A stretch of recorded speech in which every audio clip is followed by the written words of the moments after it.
All right, guys, we're doing an oil change on a 2024 TRX 420 FM1. I warm the motor up.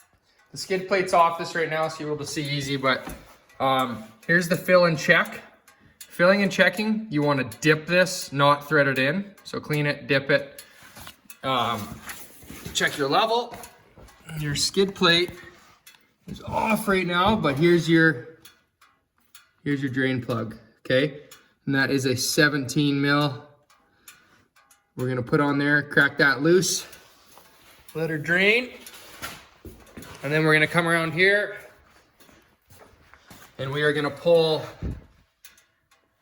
these three 8 millimeters, pull this cap off. I like to clean around it, either blow with an air hose or hit it with some brake clean, then an air hose, and same with the dipstick fill area, just because we don't like any dirt going into our oil.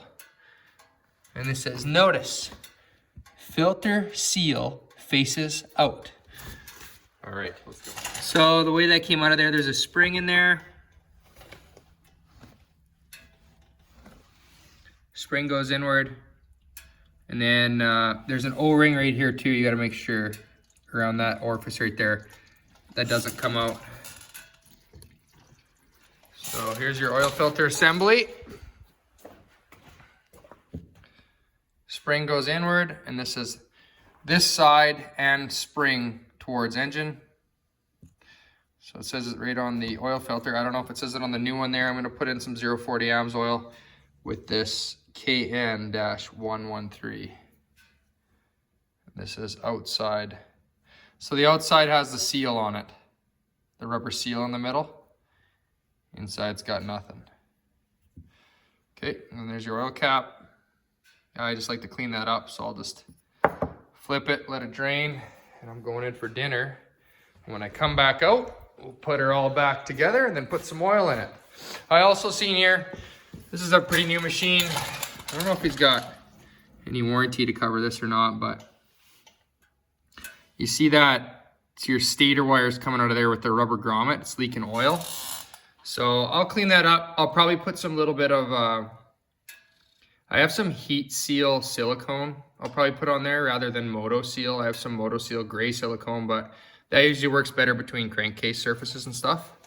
But I'll put some of that red high heat silicone. It doesn't probably need to be high heat, but that's what I got. And just to seal that up for now, so I don't have to pull that whole cover off. And then whenever we have to pull that cover off, then I'll change that. And they're supposed to silicone around those rubbers when they put them in, but a lot of times they don't. They just rely on the rubber, which in this case it failed. So, all right, so I let the oil drain over lunch here, and I re-put in the one drain plug in the bottom. That's 17 mil. I torqued it to 218 inch-pounds. And again, a little, I call them pro tips, I guess, if I'm a pro. Use an inch-pounds torque wrench when you do drain plugs. And that's 218 inch-pounds, 18 foot-pounds, rather than, this is just a Mastercraft one. But I have also, I need to get a better one of these, but this is just a Power Fist one from Princess Auto. And this will be like 10 foot-pounds. 10 foot-pounds and up to whatever it goes to. 90 foot-pounds. I use this on something that's like 40 to 50 or 30 to 50, whatever this one won't go up to. And just because this one I feel is a lot more sensitive and accurate than this one. Could be 10, and I don't trust this one because it might, and sometimes I don't think it clicks at the right poundage, or it might lock up and doesn't click at all. So I always use that super sensitive one anyways, inch-pounds for doing drain plugs. And then for the filter cover, I put oil on the O-ring, put this seal down on here. It doesn't really wedge on, it just sets on there. And then I put a little oil around that orifice for that other O-ring on the bike already. And then just make sure that you're cleaning this up.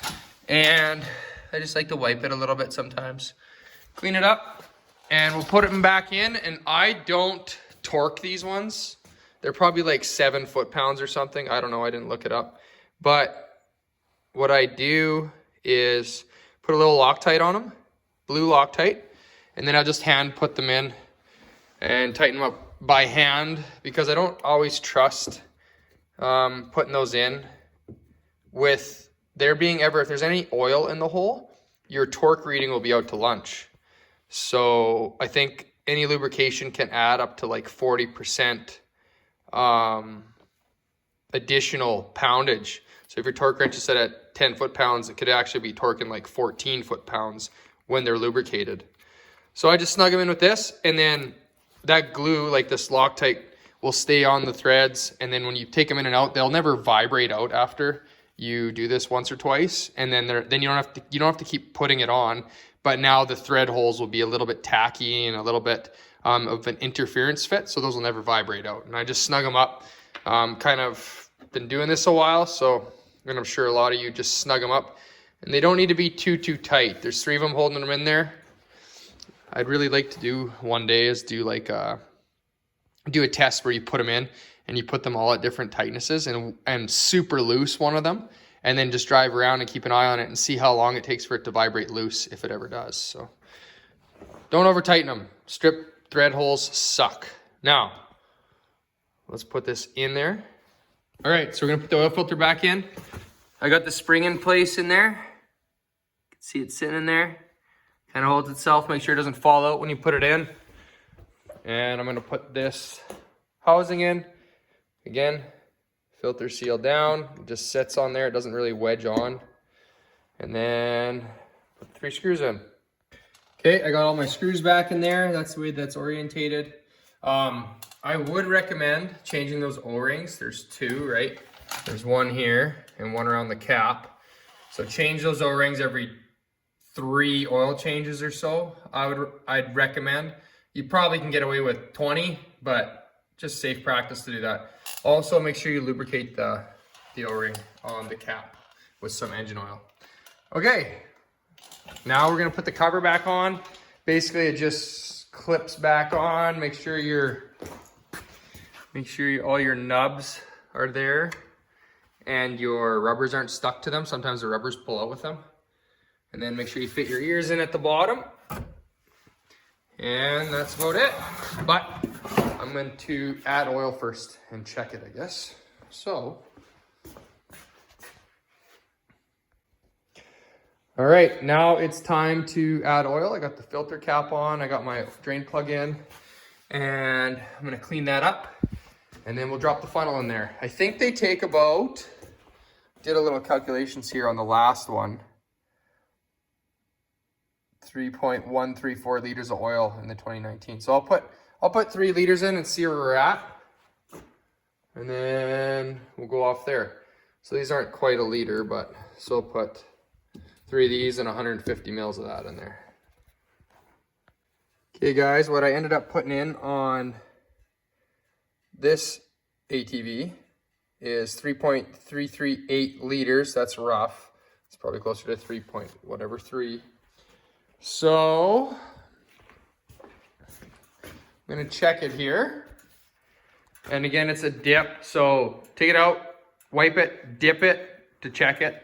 And yeah, I just ran it for a couple minutes. Run it for 2 minutes and then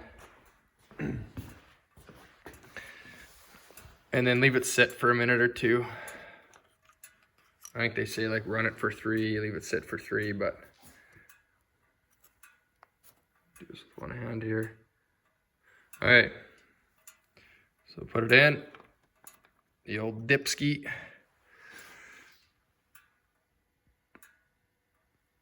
There we are, right to the top. I like to put them to the top. They say in the middle is good, and that's probably good if you put it in the middle. If you're running like, if you're doing like lots of mudding and stuff, and you're in water, then if you get a little water in your oil, you know when it comes up to full mark or above. But if you're at full, if you know it's at full mark and then it comes above 2, then you'll know you got water in your oil or something. Plus the color change. Okay, that is it.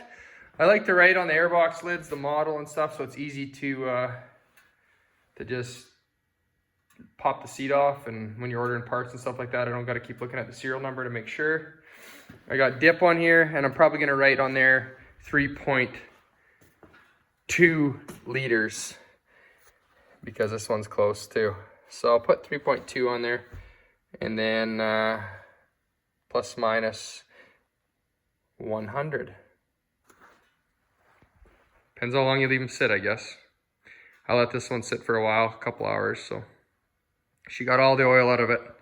Oh, and that's what I did too. I actually pulled the rewind, I think twice with the key off to get the oil to pump out a little bit more. So that could have got me that little bit more oil in it. Right on. I'll put the cover back on. It just like clips in. You'll figure it out very easy. Same thing, it just pops off. You can't really mess that up. They just go into these little rubber donuts. They pop in. So just pop them out. I like to hit those with a little silicone spray, and that's what I'll do with all these. That yellow, this stuff right here.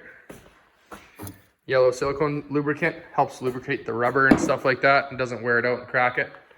And then that's it for this girl. Check the tires on it. So yeah, thanks for watching, guys. Please subscribe. Cheers.